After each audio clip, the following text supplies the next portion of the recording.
Good evening, and welcome to this special News Center Maine documentary, Lewiston, What Went Wrong? I'm Chris Costa. On October 25th, 2023, a man named Robert Russell Card II, wielding a semi-automatic rifle, killed 18 people here in Lewiston, injured 13 others with gunfire, and inflicted trauma on so many more. The tragedy began when Card barged into the just-in-time bowling alley and fired 18 bullets in 45 seconds, killing 8 people and wounding 3 others. He hurried out, jumped in his car, and raced 4 miles across the city to Schemengees Bar and Grill. In 78 seconds there, he fired 36 bullets, killing 10 more people and wounding another 10. Then the gunman vanished. Tonight, we're taking a closer look at what happened before and after Maine's first and the nation's worst mass shooting of 2023. What did law enforcement know about Robert Card? His dangerousness, his mental health, his guns? And what did they do about it? And what did the Army know about Card, a longtime reservist and former weapons instructor? And who did the Army and its medical providers tell? Finally, after the killing spree, why did it take police 2 days to find Card, dead by suicide in his former place of work? Were there missteps in the manhunt? After the mass shooting, Maine Governor Janet Mills and Attorney General Aaron Frey appointed a 7-person commission to investigate these questions, find the facts, and set the timeline straight. The commission chairman told us about watching surveillance video inside the bowling alley when the terror struck. Shootings, just as bad as you can imagine. It helps you understand it. It's unimaginable what it must have been like to have been there. After 50 hours of public hearings and a series of private interviews, the Lewiston Commission issued a scathing report, and Governor Mills endorsed its findings. At its core, this tragedy was caused by a colossal failure of human judgment by several people on several occasions, a profound negligence that, as the Commission rightly stated, was an abdication of responsibility. So what more could have been done? And what lessons have been learned? In the next hour, we'll take a deep dive into the gun safety measures that Maine lawmakers considered, adopted, and rejected after the Lewiston mass shootings. And we'll hear from representatives of the victims' families about how they hope to achieve greater accountability for their tragedy. Our special tonight is reported by correspondent Phil Hirschkorn. In July of 2020, Maine's first-in-the-nation yellow flag law took effect. It allows law enforcement to confiscate guns from people deemed by a medical professional to be a danger to themselves or others and likely to cause serious harm, if a judge signs off on those findings. The Lewiston Commission unanimously found that the yellow flag law should have been used in Robert Card's case, but the law enforcement agency with jurisdiction over his hometown didn't even try. If there was some action that any of us here could take to bring back the people who were killed last year in Lewiston, we would do it. But there isn't. Joel Merry has been the elected sheriff of Saginaw County for 16 years, but he's never experienced so much second-guessing as in the past year. You're accountable for everything that happens in this department, right? Yes.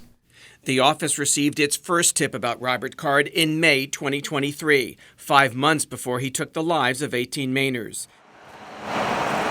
It was Card's 17-year-old son, Colby, who went with his mother, Card's ex-wife, to his high school resource officer and sounded the alarm. He told me he was worried for his father's mental health, that he was displaying behaviors that he then explained to me that were really making him nervous. And he came to me and said, I do not feel comfortable. I don't want to go over to Dad's anymore. After listening to Card's son, the school resource officer immediately called the sheriff's office. Do you have a deputy available to come and speak with a couple subjects here in regards to somebody in Bowdoin with mental health issues? Yes, I do. Saginaw County Sheriff's Deputy Chad Carlton joined their meeting, and Colby told Carlton that his father was angry, paranoid, and delusional, that he kept insisting people were talking about him behind his back, calling him a pedophile or gay, and that his father had access to 10 or maybe 15 guns. But Deputy Carlton told the Lewiston Commission no one had heard Robert Card make any specific threats. Carlton believed Card was experiencing a mental health crisis. Did you believe that he presented a likelihood of serious harm? Not at that time. Why not? Because we came up with a plan that I thought was the best course of action to get Mr. Card back on the right path in his life. That plan relied on the Card family, a well-known farming family that owned hundreds of acres in the town of Bowdoin, 15 miles east of Lewiston, to get Card medical treatment and to take his guns. Deputy Carlton says the family warned him Card would not respond well to a uniformed officer. Not only that, when Card's brother Ryan and sister Nikki came here to see Card later that day, he opened the door holding a handgun. All of our training is de-escalation, looking for the most peaceful path forward to get the person to the help they need. But Carlton never tried to meet, confront, or assess Card himself. Never considered trying to take Card into protective custody for a mental health screening, the first step in Maine's yellow flag process. Protective custody requires someone to be in front of you. It requires access to a person to make that happen. I was being told that access to the person was a bad idea. Instead, Deputy Carlton decided to get Card's U.S. Army Reserve Unit involved. Card belonged for 20 years to the 3rd Battalion, 304th Infantry Regiment in Saco, a sergeant first class rated solid and reliable. He was an expert marksman and a grenade instructor. Carlton called the company's senior non-commissioned officer, First Sergeant Kelvin Moat, who's also a police officer in Ellsworth. I wanted to get Mr. Card, a veteran, to the help he needed. I believe, and still believe, I took the best course of action to get Mr. Card the help he needed. Sheriff Merry told me he read Deputy Carlton's incident report. Yeah, actually, I thought his actions were very appropriate. What he did at that time, based on the information that he had and his conversations with the family and his follow-up, reaching out to the Army Reserves, I thought was all appropriate at that time.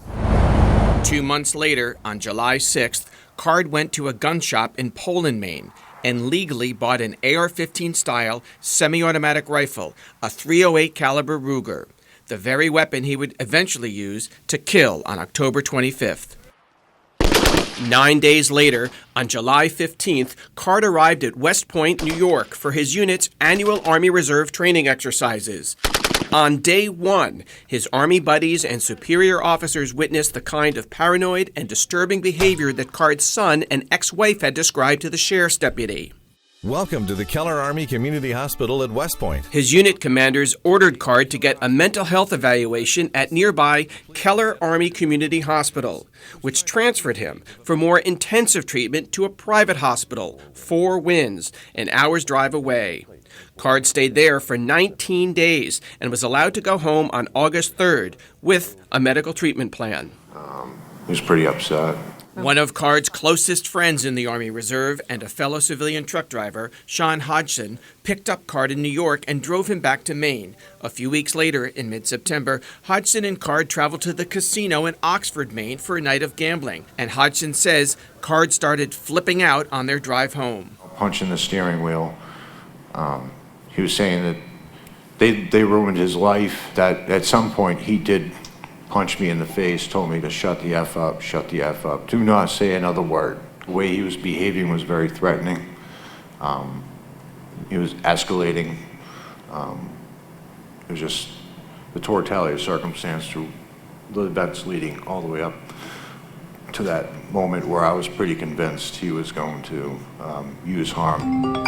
Hodgson called Captain Jeremy Reamer, their Army Reserve Unit commander, and also a New Hampshire police officer, and told him what happened and his fear that Card might use his guns to attack their Saco base. Hodgson also texted Kelvin Moat, the Ellsworth police officer who is Reamer's number 2 in the unit. Change the passcode to the unit gate and be armed if Sergeant First Class Card does arrive. Please, I believe he is messed up in the head. I believe he is going to snap and do a mass shooting.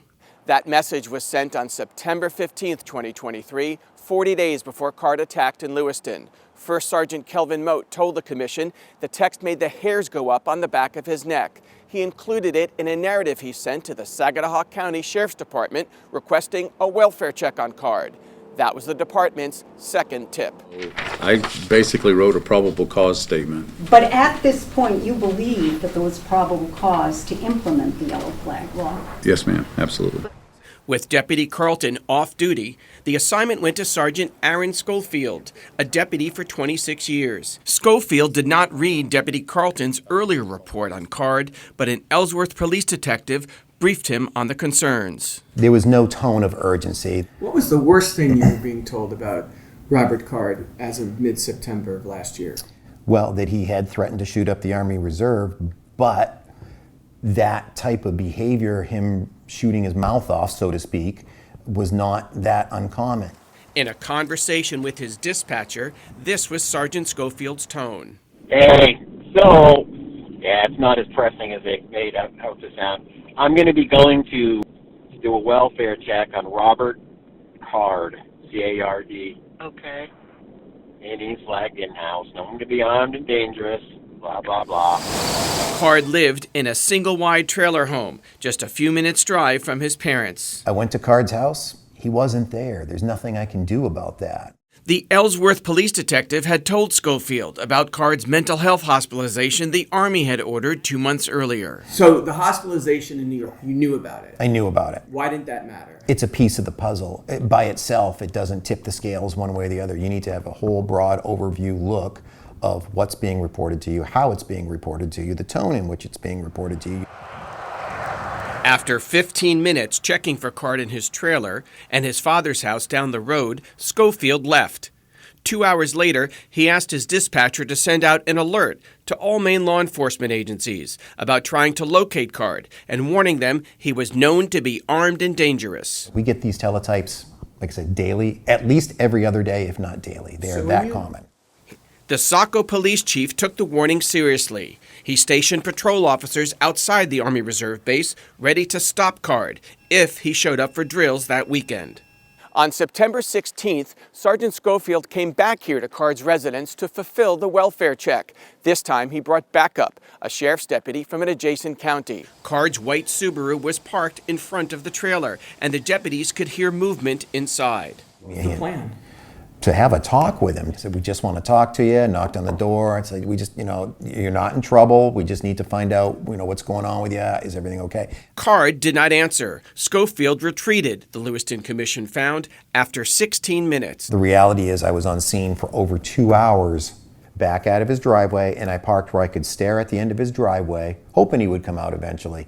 And I was there for hours. I asked Commission Chairman Dan Wathen about the discrepancy. Do you get that fact wrong? He says you did. 16 minutes on day 2, not 2 hours. Right. You think that's correct? Yes, that's the facts as we found them. So, obviously, we're very concerned over this. During that time, Schofield spoke to Card's Army Reserve Unit commander, Captain Jeremy Reamer, a conversation recorded on Schofield's dashboard camera. Schofield felt Reamer downplayed the danger and suggested the frantic text from Card's friend, warning he could snap, was an exaggeration. So I don't know where the validity of the text messages. And obviously when anyone texts anything like that, we obviously need to take it very seriously, but also taking it with a great of salt as well. My cruiser recording is pretty clear what was communicated to me. He was not that concerned. Nope. I was due to having not been provided any of the discharge requirements as far as when his appointments were. But Reamer also shared that he knew Card was not keeping medical appointments that were set up after his mental hospital stay. Yeah, I don't think this is going to get any better. No, because he's refusing any real medical treatment. A little before 9 o'clock. The next day, September 17th, Card's brother Ryan told Schofield the family had failed to get Robert's guns, but he would still try. Schofield told Ryan to call the sheriff's office if he thought Robert needed another psychiatric evaluation. Schofield did not initiate a yellow flag process. No one had brought it to that level that they had considered him to be a threat to others. Have you ever asked a family member before to confiscate a troubled family member's guns? We've asked people, yeah, that's fairly common in our line of work. Notify the commission asked Schofield, on a scale of 1 to 10, what was his level of concern about Card? It's over 5, 6, or 7. It's not like someone who's in the process right now. Someone who's outside in the parking lot right now walking around with a gun is clearly a 10 that's threatening to do bad things. Is that what it takes to get you to yellow flag someone? A 10? No, it does not. After 2 incomplete welfare checks, Schofield considered the Card matter resolved. Card's family told the commission they were surprised. Ryan informed us that Officer Schofield kept pushing for him to tell him that he got the guns, and that he said he needed to get them because he wanted to finish this up just so he could be able to get on vacation. Schofield went on a scheduled vacation the next day. When he returned to work in October, he never followed up with the family. With this, there was no reaching back to confirm if the guns were taken. On October 18th, 7 days before the mass shooting, Schofield canceled the statewide alert about attempting to locate the armed and dangerous Card. Did you consider, in your efforts to have a face-to-face with Robert Card, did you consider going to Main Recycling or the other place he worked, the trucking company? I did not. Did you try to find out where he worked? I did not. Again, I reacted based on what Moat and Reamer told me. Cops. I was told that the complaint was not entirely credible and reacted that way. That there were several opportunities. The commission called Schofield's job performance an abdication of duty, as the chairman said when the panel released its final report. The Saginaw County Sheriff's Office had sufficient probable cause to take Card into protective custody under Maine's yellow flag law and to initiate a petition to confiscate any firearms he possessed or over which he had control. When Governor Janet Mills reviewed the commission's final report, she agreed. We have to acknowledge that the Saginaw County Sheriff's Office, Sergeant Schofield in particular, could have and should have done more. The office could have, but did not seek an involuntary commitment order. Instead, that deputy attempted to pass off the responsibility for securing that man's weapons to his family. Sheriff Merry was on medical leave when Schofield was handling the case, and Merry says he didn't read Schofield's incident report at the time. But Schofield's 2 other supervisors approved his actions. No one ordered another attempt to check on Card, and no one asked the department's mental health liaison, who had started his job last October 1st, to try to meet with Card or to offer Schofield assistance. Now that we know what happened, it makes it really easy, doesn't it, to say, well, gee, should we have done this at that point, at that juncture, at another juncture? Should we have responded differently? Should there have been a different strategy in place? I understand that. And you'll see it in the report. One strategy the commission raised in order to take Card into custody was potentially charging him with terrorizing due to the perceived threat to shoot up the Army Reserve base in Saco, or charge him with assault for punching his Army buddy on their drive home from the Oxford casino. We did not talk with the district attorney's office. You know, in hindsight, should we? Again, we're looking at this from a perspective of hindsight. Merry and his deputies argue that without an arrest warrant, their options were limited, given the Constitution's Fourth Amendment protection against unreasonable searches and seizures. When it comes to protective custody, no crime has been committed, and if somebody simply doesn't want to come to the door, you're out of options. The law back in September, was that you had to be able to have that person in physical custody.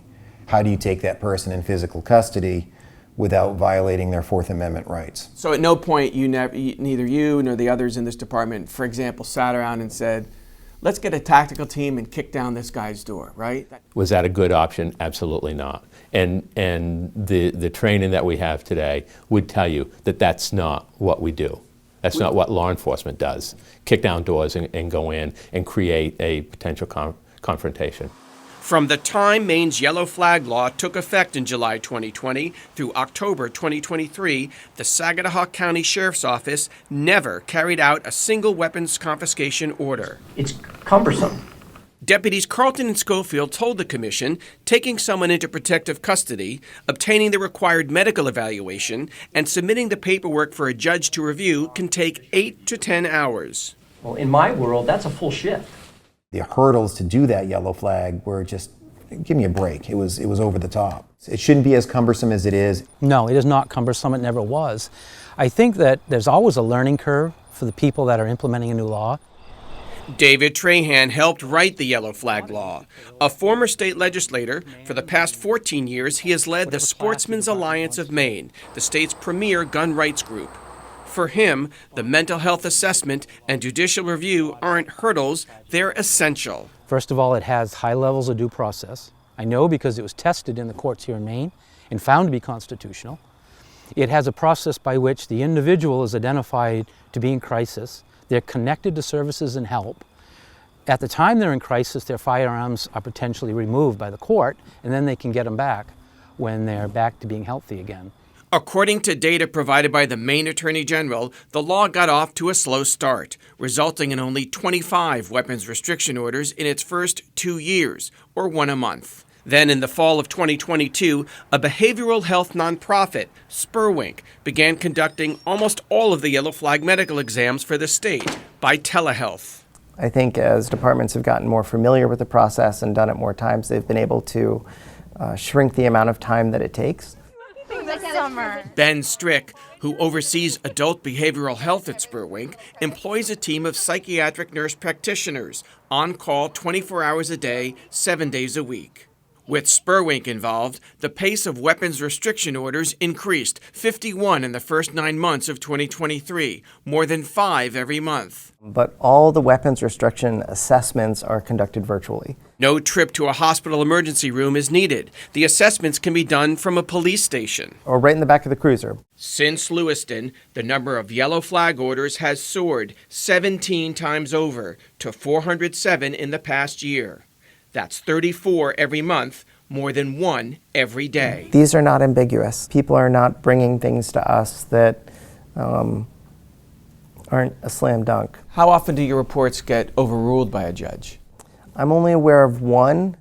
Half of the post-Lewiston orders relate to a threat of suicide, and half involve the threat of homicide or both homicide and suicide. Do you feel like you've become a scapegoat for October 25th? Not only do I feel that way to a certain degree, but I've been reached out to by hundreds of people personally and vicariously that have said that same thing. There was probable cause to invoke the yellow flag law, and that's what is required, probable cause. And so it could have been done and should have been done. Aaron Schofield and Joel Mary believe the U.S. Army Reserves and members of CARD's unit withheld information that would have painted a clearer picture about CARD's deteriorating mental health. CARD's 2-decade association with the Army Reserves is at the center of the timeline and the questions about who knew what and when. In between the 2 missed opportunities by the Saginaw County Sheriff's Office to launch the yellow flag process and confiscate CARD's guns, the Army Reserves became aware firsthand of CARD's potential danger. Phil Hirschkorn continues our reporting. After tipping off their county sheriff last May that a well-armed Robert Card was experiencing a severe mental health crisis and nothing happened, his family turned to the U.S. Army for help. After all, Card had served in the reserves for 20 years, primarily as a firearms and grenade instructor, reporting for monthly drills on weekends at his unit base in Saco, and for a 2-week annual summer training session at the Army's Military College in West Point, New York. His sister, Nikki, told the Lewiston Commission she tried 5 times to connect with her brother's unit in the spring of 2023. I found accessing my brother's chain of command to be a significant challenge. Despite exhaustive online searches, I couldn't find clear information on where to report my concerns.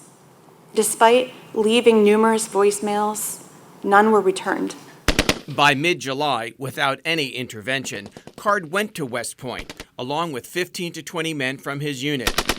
Fellow soldiers who'd known Card for years told the commission they immediately saw something was wrong. You swear the testimony you... Matthew Noyes, a 17-year Army veteran who's also a sheriff's deputy in Androscoggin County, was staying in the same hotel. Throughout the day and the evening, we collectively noticed that Card was exhibiting strange behavior, and we notified our command. He was fixated on people were talking about him behind his back. He would just go on and on about people talking about him at the drill hall, and people were talking about him at work, around the town of Bowdoin, at the convenience store. Staff Sergeant Darrell Reed, an accountant in civilian life who spent 20 years serving in the Army and Reserves, had considered Card a normal, quiet guy, and he never overheard the kind of derogatory comments Card was complaining about. The people were calling him a pedophile. Yes, sir, a pedophile, a homosexual, and that he had a small package. Meaning his genitalia. Yes, sir. So he had taken a photograph of his genitalia and showed it to people to try to discount that. Yes, sir. Card even accused Reed of spreading those rumors and tried to pick a fight with him when they went out to get pizza and beer. And he came at me like he wanted to fight. Card's fists are balled up and he's fired up. No fight occurred, and returning to training camp, Card stormed off to his room. Master Sergeant Ed Urich, a police officer in Brunswick with 36 years of service in the Army and Reserves, went to check on him. I did. I found him standing outside his room. He was crying. And I said, "Sorry, Card, what's going on?" He said, "Everyone keeps talking about me." And I said, what does that mean? He said, "I just want him to stop talking about me." Urich called Card's family, and his brother Ryan told him Robert had recently started wearing hearing aids due to hearing loss sustained from years of exposure to grenade explosions. I did not think that Sergeant Card was dangerous.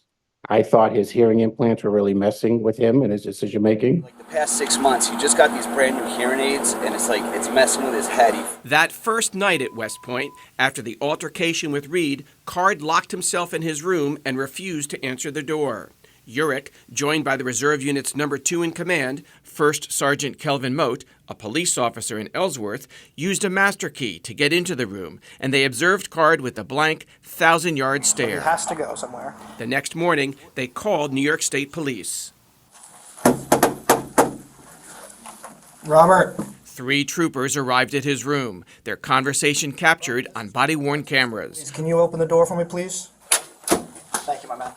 You want to throw a shirt on? I'll come in and talk to you. A shirtless and clean-shaven Robert Card answered the door, let the troopers in, and put on an Army T-shirt. What's up? What's going on that your staff is concerned about you calling us? Because I flipped out on someone messing around with me, and they're cowards and ran away. Card told the troopers he'd been hearing reservist friends ridiculing him. What kind of stuff were they? I'm gay, I'm a pedophile, I like little boys, I like little girls. The troopers told Card the Army had command-directed him to undergo a psychiatric exam. Card accepted the order. I hope you understand that they're concerned enough about your welfare that they called us. Oh, because they're scared, because I'm going to friggin' do something, because I am capable. Like, what do you mean by that? Huh? What do you mean by that? Nothing, no. Okay. That was enough for me. At that moment, I decided he was going to the hospital, one way or the other. The Keller Army Community Hospital at West Point. First Sergeant Mote was one of 3 Maine law enforcement officers who accompanied Card on the drive to nearby Keller Army Community Hospital. I told him that he was there because we were concerned about him. He needed help. And I came right out and said, you have to have some rational part of your mind that knows that these voices are not real. What did he say? He never said a word. He stared right straight through me. He never even blinked. Major Matthew Dickinson, a psychiatric nurse practitioner at Keller Hospital, told the Lewiston Commission he interviewed Card one-on-one for 45 minutes to an hour. Mr. Card was exhibiting psychosis and paranoia, and I actually had safety concerns because he was actually assigned with his unit running a range where he had access to weapons and munitions. Dickinson felt Card's paranoia about people calling him names was escalating. You know, if people didn't stop this, you know, that something was going to happen. But he didn't say he was thinking of shooting anybody.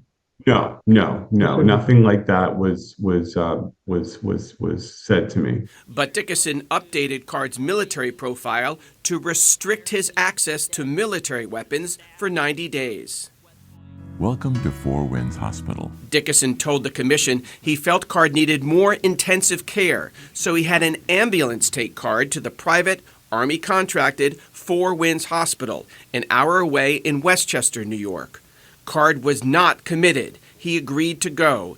He stayed for 19 days. According to the Army's own investigation, Four Winds Hospital diagnosed Card with psychosis and homicidal ideation. Card acknowledged having a hit list and said a reservist who wouldn't stop talking about him would be added to my list. Card said he had changed his civilian truck driving job schedule to nights to avoid seeing people. And one psychologist found Card's paranoia is of sufficient magnitude that it may reach delusional proportions at least part of the time. Jeremy Reamer.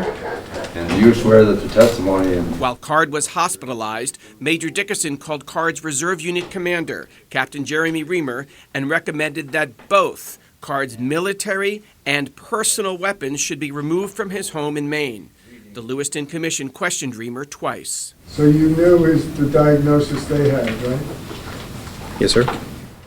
Card's lead psychiatrist at Four Winds, Dr. Sarah Klagsbrun, told the commission in a private interview she deemed Card safe to be released on August 3rd, given Card's progress, agreement to continue therapy and medication, and stabilization. Hearing will be the truth, the whole truth. Close friend and fellow reservist Sean Hodgson testified Card told him how he had played the hospital. He was just going to get through the motions. He told him straight out, I'm answering all the questions and I'm telling you what you want to hear, because I don't want to be here.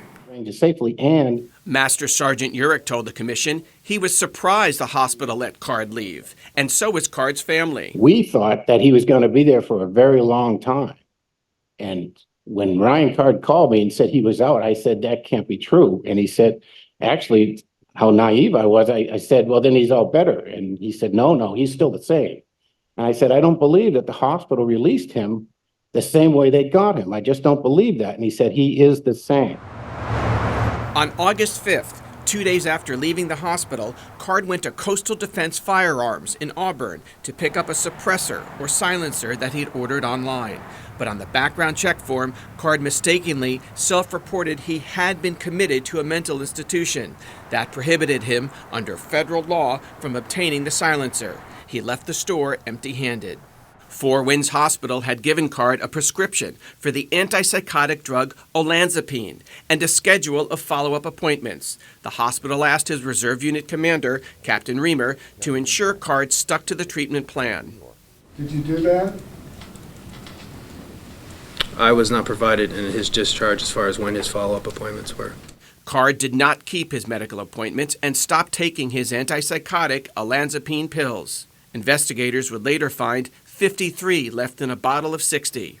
According to the Army investigation, Card told his medical providers and a friend the drug made him feel lazy. Despite first-hand knowledge by numerous Maine law enforcement officers in Card's Army Reserve Unit about his problems, his New York mental hospital stay, and the Army's confiscating his military weapons, back here in Maine, none of those officers took any steps toward confiscating Card's personal weapons, such as by using Maine's yellow flag law. Did it occur to you that someone who knew him from the Army Reserve might want to do something about his access to weapons? I would say that responsibility fell on the local law enforcement jurisdiction. But you can get. The Office of Saginaw County Sheriff Joel Merry had jurisdiction over Card's hometown. But Merry told me no one affiliated with the Army or Reserves ever gave him a heads up. No phone call, email, or voicemail. Well, when you stop and think that the Army was informed by the hospital that Mr. Card should not have any weapons, both in a military setting and in a private setting. And the recommendation was that information should be passed on to local law enforcement, which we know now never occurred. Nobody told you that? That is correct. Nobody in the Army, say up in West Point or in Washington, or none of the cops that you know who are in that Army Reserve unit who knew what was going on with Card, nobody told you that. That is correct.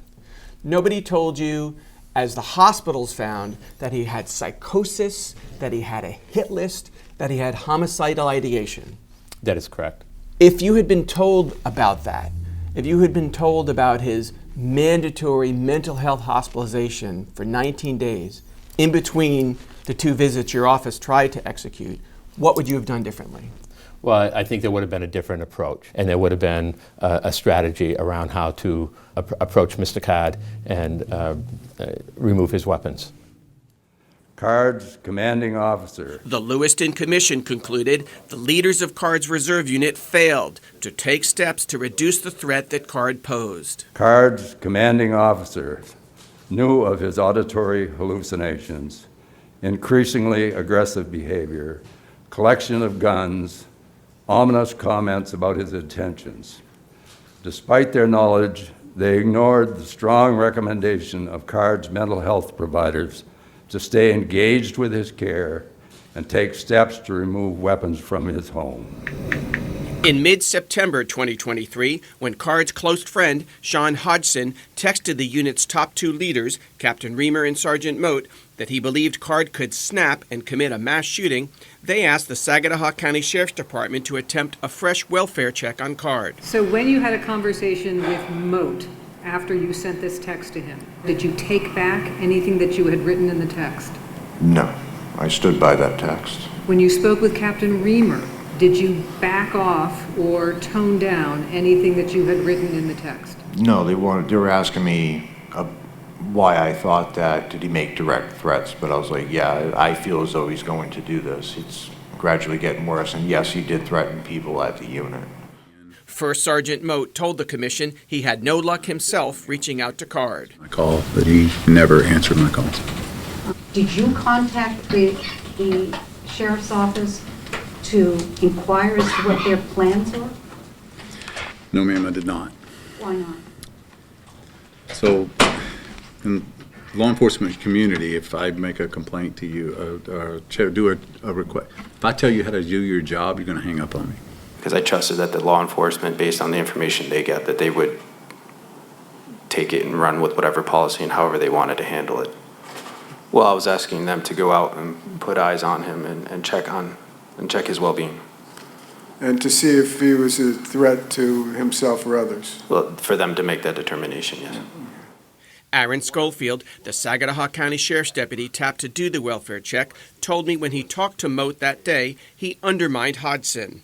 The text that was sent to him was not all that credible. That he exaggerates, he's over the top. No one from the Army, none of these people that are cops had communicated to me. How hard is it to say is, no, Aaron, this is the real deal. We're worried. That changes things. Maine Governor Janet Mills believes the Army Reserve Unit leaders dropped the ball. They should have, but did not share all the important information that they had about the perpetrator with the Saginaw County Sheriff's Office. At multiple critical junctures, members of the U.S. Army Reserve ignored, downplayed, and failed to share information with other law enforcement or take action that could have changed the course of events. Sportsmen's Alliance of Maine Executive Director David Trahan, who helped craft Maine's yellow flag law with due process protections for gun owners, believes it should have been invoked against Card. There was a culture that was around Robert Card at the time. A lot of police officers, a lot of fellow military.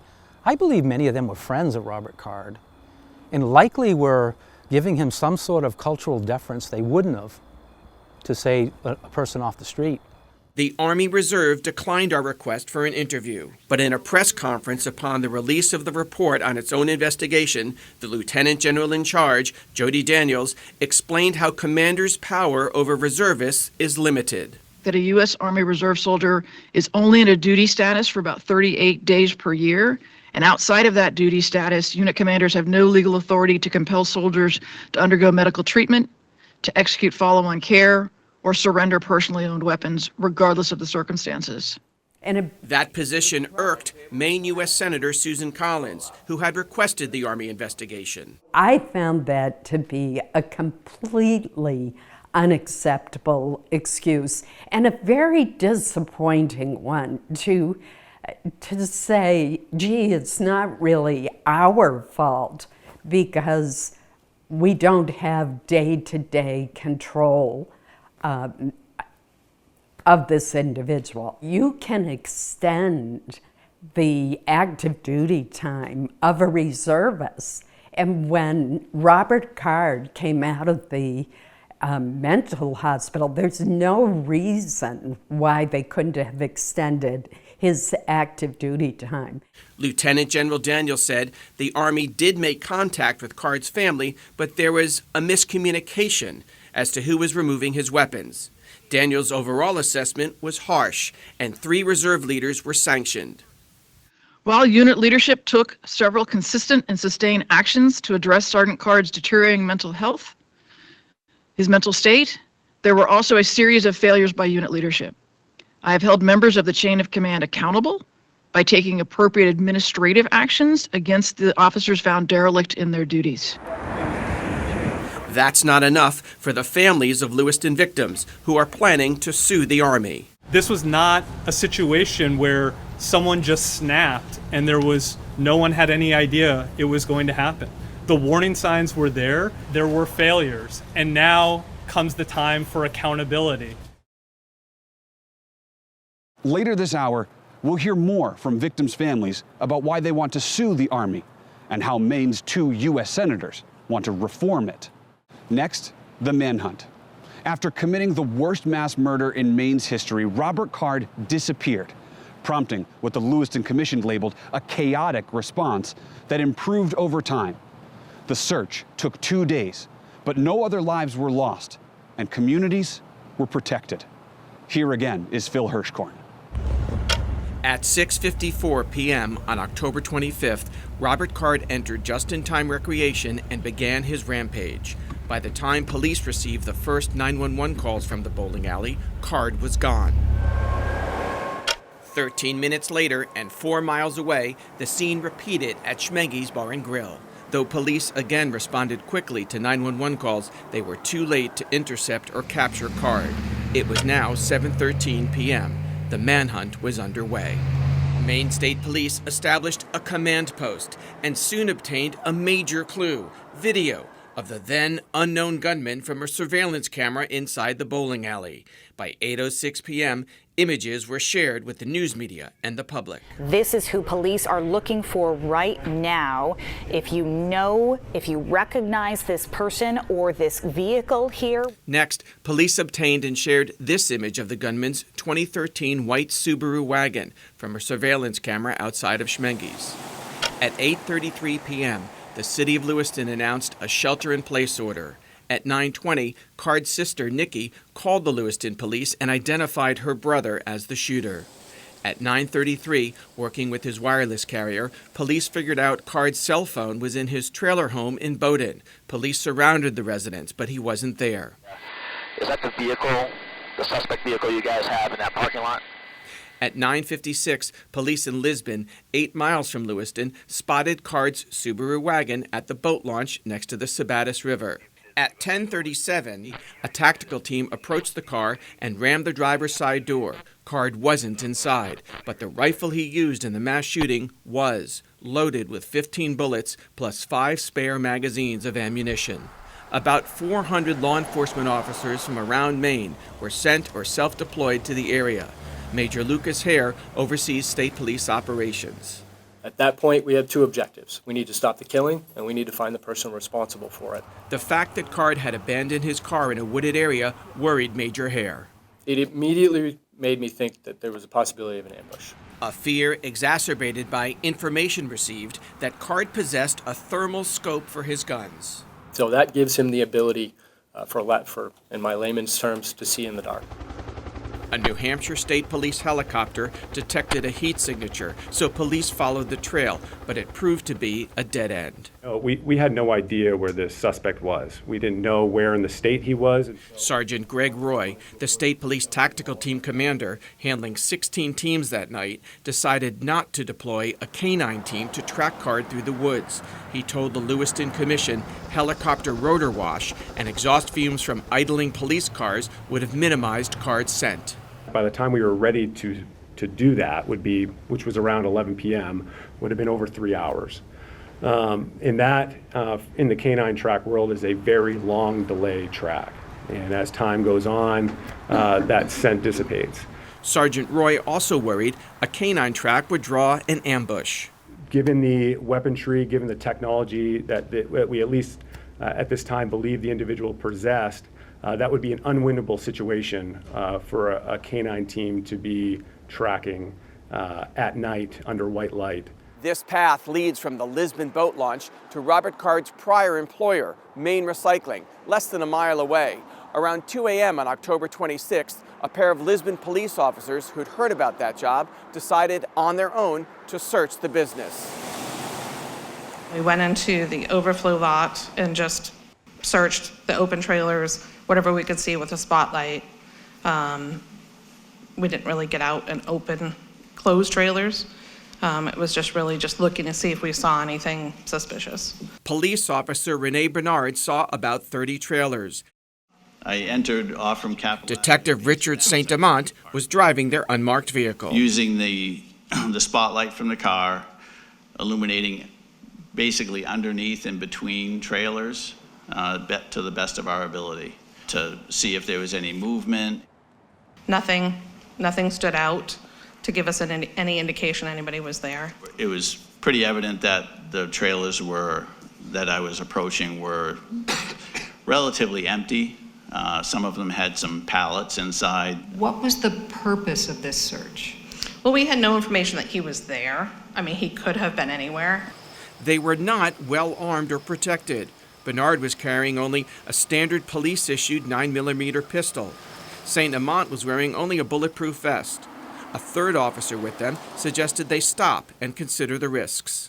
We know Mr. Card had a long gun and military training, potential night scopes, and unknown other armaments that tactically it probably wasn't the best for us to be searching in this manner.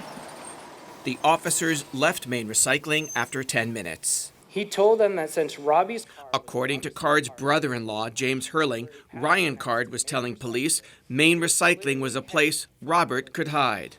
Because this was the place he used to work and had issues with. I've got the impression. The Lewiston Commission found the suggestion from Ryan Card and the manager of Maine Recycling to search its overflow lots was not acted upon. What did you find happened to that tip that really wasn't paid attention to? I think that the message regarding the fact that the overflow was part of Maine Recycling wasn't conveyed to the people who were doing the search. If they had listened more clearly, this would have ended search much sooner, preventing from the fear and the chaos our state and loss of business in our community. By sunrise on October 26th, much of Maine was in a de facto lockdown. Shelter-in-place orders continued for Lewiston and surrounding communities. Dozens of school districts closed, hundreds of businesses, government offices too. Our reality for today is that this suspect is still at large. Yes. More than 900 calls flooded police tip lines with reports of sightings and suspicious sounds. I think 12 people called in and said he was in Massachusetts. On the morning of October 27th, Maine State Police began searching the river where Card had abandoned his car. And today, they're going to be putting divers in the water in the Androscoggin at that boat launch in Lisbon Falls. He could be in the water, he could be under the water, he could be working with other people. And that was a possibility for a while, that there might be other people involved, until the investigation was able to snuff that out and determine that that wasn't the case. We want to make sure that we bring this individual to custody. But we got to do it right. We got to do it the safe way. Don't want to see anybody else get hurt, certainly our people and our community members. 48 hours after the mass shooting, At 7:08 p.m. on October 27th, tactical teams began searching trailers in the overflow lot at Main Recycling. 32 minutes later, they found Card in the 55th and final trailer searched, dead from a self-inflicted handgun shot to his head. Another AR-15 style semi-automatic rifle was by his side. So were a combined nearly 300 rounds of ammunition for both guns. We don't know what else the officers who discovered Card's body saw inside the trailer, because most of their observations are redacted, blacked out in their official reports, and no police photographs of the scene have been released. A separate evidence report lists only beef jerky, a bullet, and an earpiece as items recovered. Card was wearing the same clothes he had been seen in when he carried out his mass shooting. We don't know how long he was in Main Recycling, if he was there the entire time or not. Did you ever find the night vision scope? I Not believe you it personally, but your officers Yes, I believe it was recovered at the house. I don't remember where. at the house? At the house. After conducting an autopsy, Maine's chief medical examiner, Dr. Mark Flomenbaum, estimated Card had died 8 to 12 hours before police discovered his body, meaning 36 to 40 hours after his rampage. And I don't know whether he pulled the trigger after being there for a few seconds or whether he was holed up in the trailer for many, many, many hours. Autopsy is not going to show that. All I could hope to do is give you how long since he died, and that, as you could see, is a very rough estimate. Flomenbaum told the commission his very rough estimate was based on biological factors like rigor mortis, the stiffening of muscles in a body after death. All right, so the estimate of 8 to 12 hours because of the observation of rigor mortis, that's subject to a lot of variability. Is that what you're saying? Yes. So it could have been a number of hours before that 8 to 12 hour window, potentially. Potentially, yes. When I recently asked Flomenbaum if it were possible that Card died a day earlier, on October 26th, he told me, yes, it's possible. A handwritten note Card had addressed to his son and left on a counter in his home indicates he expected to die. Below the passwords for his phone and bank accounts, he wrote, "Love you and enjoy your life." Do you think Robert Card intended to take his own life? It's certainly read, like a note to loved ones that he was never going to see again. Whether he planned on dying at one of those scenes or killing himself later down the road, I can't put myself in his shoes. To be quite frank, none of us can. Card never returned to his or any friend or relative's home or the family farm. The commission concluded Card's exact movements after the mass shooting have not and likely will never be determined. Police overtime for the manhunt, reimbursed to local departments by the state, cost $3 million. We wish this thing would have went 4 minutes, right? 49 minutes, not 49 hours. We understand every minute that went by. That's extra trauma on those that are suffering immediately in that community, for our state, and for our first responders. So we wanted to do this thing as fast as possible. And ultimately, to find him deceased with no additional injuries or deaths, I think is a success. 2 months after the Lewiston mass shooting, Maine's politicians waded into the thorny, predictable, and necessary debate over gun violence. When the Democratic-controlled state legislature reconvened this past January, there was consensus that lawmakers and Maine's Democratic governor would respond to what happened. The question was how. Phil Hirschkorn picks up the story from there. Robert Card's attack on the just-in-time bowling alley and Schmenge's bar last October 25th was personal for Maine State Senator Peggy Rotundo. She knew many of the victims. Lewiston is in her district. I'm constantly running into people who were there that night in the bowling alley who don't necessarily talk about this a lot. When the Maine State Legislature reconvened this year, Rotundo, a Democrat, was out front on a slew of gun safety bills. We owe this to Maine families so they can go out to a movie or to a restaurant without fear.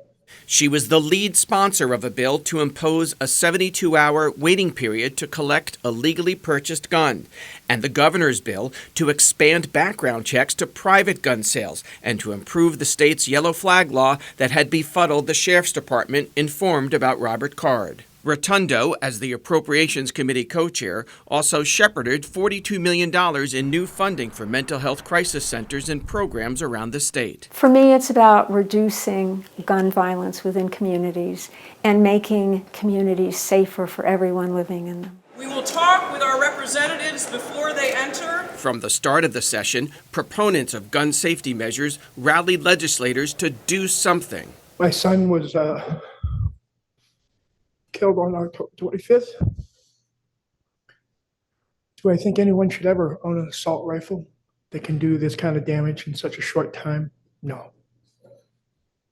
And these magazines that give people, humans, less of a chance than an animal if you're hunting. It's a horrible thing to think about. Ignore the will of the people of Maine. Public hearings on the bills lasted many hours as Mainers on both sides got a chance to speak their minds. All the tools were in place to prevent the tragedy in Lewiston. To propose new laws, rules, or regulations that would not have prevented this tragedy is asinine. We who have endured such heartache and loss are asking why in God's name can't we pass common sense gun safety legislation that's been proven to reduce the risk of gun violence. The 72-hour waiting period didn't get enough votes to pass the year before, but Rotundo and other supporters felt it would now. The number of people killed in Lewiston was roughly equivalent to Maine's year-long average. Democratic State Senator Ann Carney of Cape Elizabeth co-chairs the legislature's Judiciary Committee, which handled the bills that Carney supported. I think it caused everybody to say, how can we make our state safer? The 72-hour bill was touted as a cooling-off period, most helpful to prevent suicides, which accounted for 87% of Maine gun deaths in 2022, the last year for which there's complete data. In 2022, 268 Mainers died by suicide, and 58% used a gun. The Lewiston mass shooter legally purchased his murder weapon at a store 3 months, not 3 days before his attack. And people will say to me, well, that wouldn't have stopped, Robert Card. What difference does it make? Well, would it have saved people's lives in Lewiston on October 25th? No. But will it save lives in Maine going forward? Absolutely.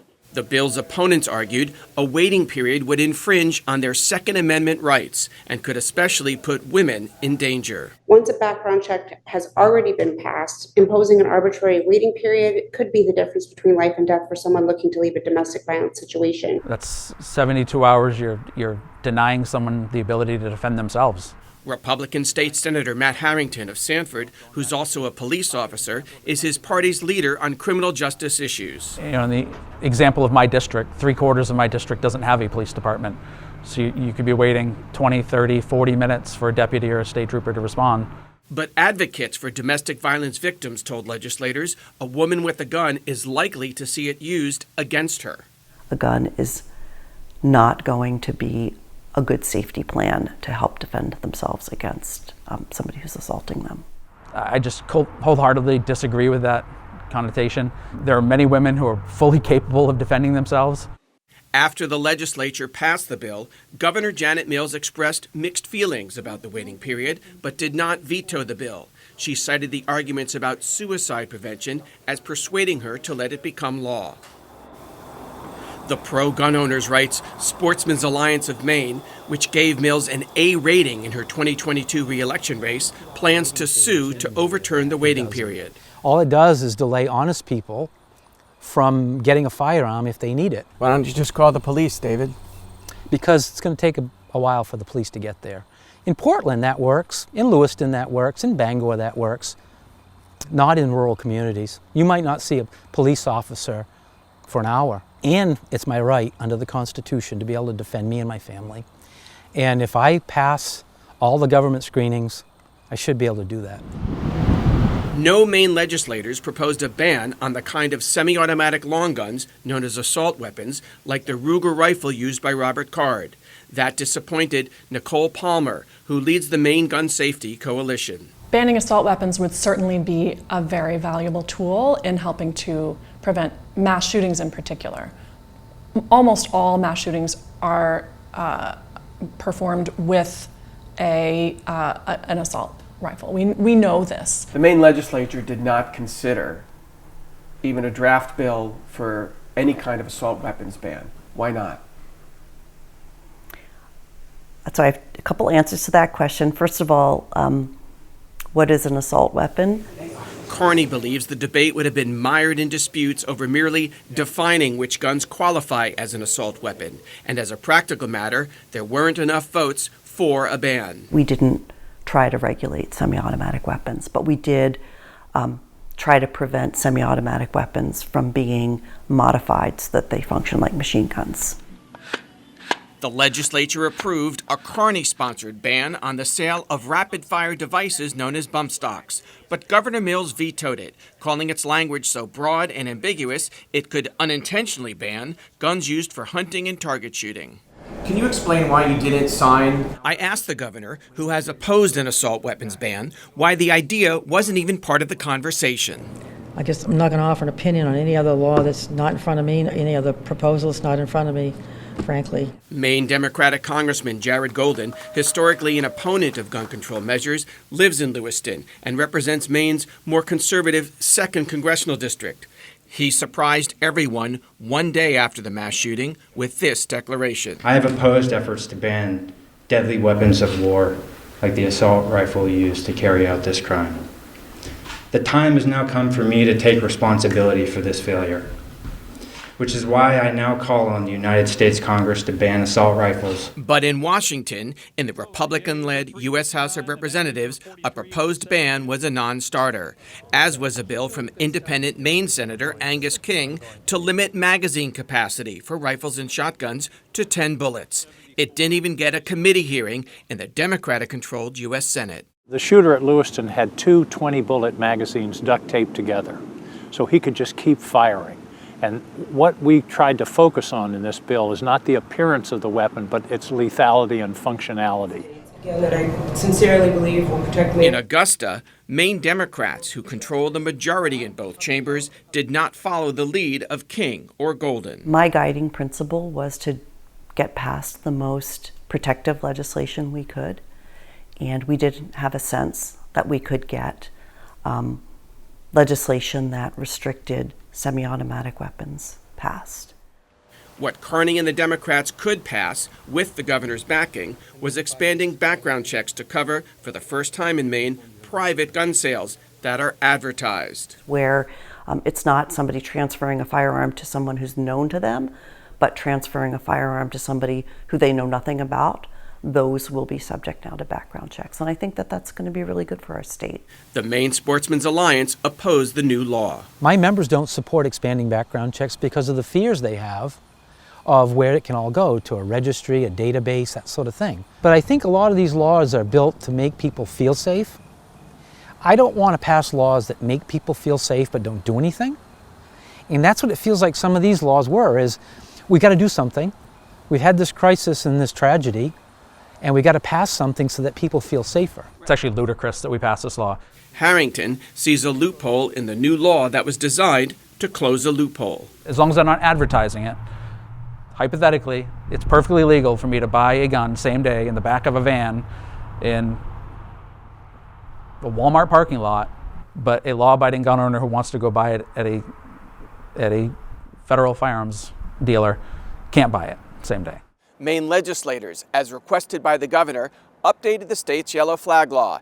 It now lets law enforcement officers go to a judge to obtain a warrant to take someone who's unresponsive or uncooperative, as Robert Card was, into protective custody. That first step toward obtaining a weapons restriction order. And that does directly address what happened in Lewiston. Requirements have been met. Nicole Palmer supported the change, but wants Maine to go further, to adopt a red flag law that would allow families to bypass law enforcement and petition a court to confiscate the guns belonging to people deemed dangerous to themselves or others. If family members, the people who are closest to an individual and in the best position most of the time to be able to understand when something is seriously wrong, they could bypass all of those pieces and go directly to the court. The person doesn't have to be taken into custody.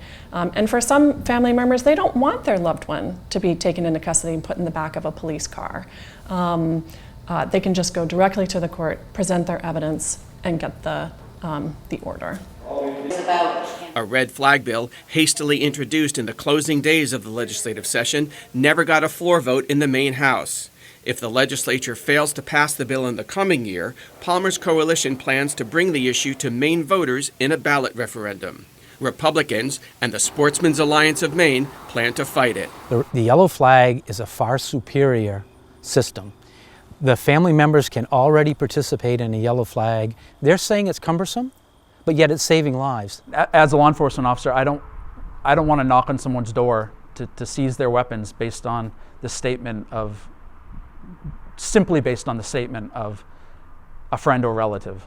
When it comes to gun safety issues, there is a stark partisan divide in Augusta, as tallied by the Maine Gun Safety Coalition report card. No Republicans voted for the 72-hour waiting period, background checks for private sales, or the bump stock ban. It's devastating because it's not like the bullets distinguish between Democrats and Republicans. The kids of Democrats and Republicans are equally in danger in schools. You know, these are human lives. Lewiston Senator Peggy Rotundo believes October 25th changed hearts and minds. You know, this tragedy took place in our community, but what people need to realize is it could have taken place in any community. We're amazingly resilient. We're moving forward, but there's still great pain. The facts, chronology, and revelations of the Lewiston Commission and U.S. Army investigations are fueling calls for accountability and reform. One path leads to the courtroom, the other to Congress. Phil Hirschkorn continues our reporting. This could have and should have been prevented. When the Lewiston Commission completed its work, lawyers representing families of the victims and survivors of the mass shooting were ready. The next step in this process needs to be real accountability, and that's where we come in. Attorneys Travis Brennan and Ben Gideon represent some 100 plaintiffs, relatives of those killed, those wounded by gunfire, and other survivors who experienced trauma, all prepared to sue whoever can be held accountable for mishandling Robert Card. We should not have members or former members of our military with severe mental health issues that are paranoid, delusional, and lack impulse control walking around with AR-10s and AR-15s. Just should never happen.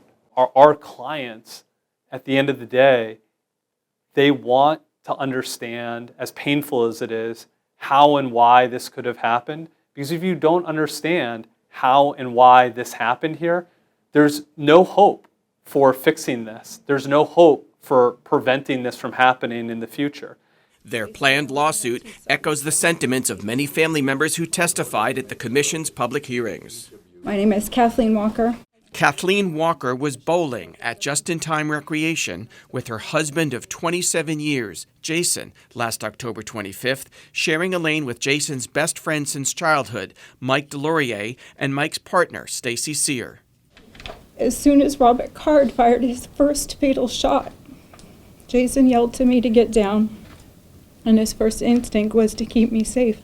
Card would fire 18 shots in the bowling alley. In one moment, his rifle jammed, and Jason and Mike charged at Card. Jason worked at trying to kick the gun away as Mike came up on him from behind. In the end, the gun was no longer jammed. Card shot Jason and Mike multiple times, and they both died. Both were just 51 years old. Grief turned to anger as they learned how the Saginaw County Sheriff's Department did not try to confiscate Card's guns under Maine's yellow flag law, despite having been told by his family and his Army Reserve unit about his mental decline and dangerous delusions. They also learned how those Army Reserve members, many of whom were Maine cops, did not check on Card or his medical treatment after his release from a mandated mental hospital stay. There were several opportunities to take firearms away from a known mentally unstable man. It should never have taken Mike and my husband to be the first to approach him to disarm him. Everyone was so scared of this man snapping that no one took action. And the system failed, and we can't allow this to happen again. They want accountability, they want answers, and they want fair and just compensation for what happened to them. Brennan and Gideon and their legal team have formally given notice to the Army under the Federal Tort Claims Act about the lawsuit. It will identify as a key mistake the Army and its mental hospitals sending Card home in August 2023 after 19 days as an inpatient. They did know that he was delusional, paranoid, and also he told them he had a hit list. He had a hit list, and they found that he lacked impulse control. And they said if he became emotional again in the future, there is no telling what he would do. The lawyers say another mistake was the lack of follow-up care. Card skipped appointments and did not respond to phone calls and emails from Army or hospital medical staff or his reserve unit leaders. One of the troubling and puzzling facts related to this case is the fact that on the one hand, the military said, Mr. Card is too dangerous to have access to firearms and dangerous weapons while he's on the military base, yet we're going to send him back into the community and basically wash our hands or take no role in ensuring that the community is protected. The Lewiston lawyers are focused not only on what the Army did or did not do after its hospitals treated Robert Card, but whether his 20 years of service in the military might have contributed to his mental decline. Though never deployed to combat, Card did work for years as a grenade instructor and was exposed to thousands of explosions. An autopsy of Card's brain, commissioned by his family and conducted at Boston University, found traumatic brain injury. This is not an excuse for the behavior and action that Robbie committed. It was a wrongful act of evil. My brother-in-law was not this man. His brain was hijacked. Card's brain is now being studied at Walter Reed National Military Medical Center outside Washington. It relates to Robert Card's repeated exposure to blasts over the years and the role that that may have played in his precipitous decline in his mental health. You know, a reasonably good guy who was quiet and he was stable and he was a dependable member of his reserve unit. Well, why did all of that change all of a sudden? Nobody ever bothered to answer that question. And one of the answers could be because he had a brain injury caused by his exposure to concussive forces while he was in the Army. That's one reason the lawyers went to Saginaw County Probate Court seeking Card's medical and Army personnel records. The lawyers were successful in asking a judge to appoint one of their clients, Cynthia Young, as a special administrator who can access those records. At the bowling alley, Young lost her 44-year-old husband, Bill, and their 14-year-old son, Aaron, the massacre's youngest fatality. This is going to be really beneficial towards the healing of all the families, the victims, the survivors, and I'm really hopeful that we'll be able to move forward. Because it's a critical piece of the puzzle, and without that information, there's a lot of unanswered questions. Beyond accountability lies reform. Maine U.S. Senator Susan Collins is proposing the Crisis Intervention Act to close gaps in communication between the military and law enforcement. Where there is a serious threat that led the military to take away weapons or an involuntary hospitalization, those facts would have to be communicated. In those cases, there would be an affirmative requirement that the military service report all the information that it has related to the service member to state, local, or county law enforcement. And subsequently, the branch of the military would have to cooperate with any judicial proceeding that results, such as a yellow flag law in the state of Maine or a red flag law in New York State. Maine U.S. Senator Angus King is her co-sponsor. Here's what it is. It says, Army, if you see something, say something.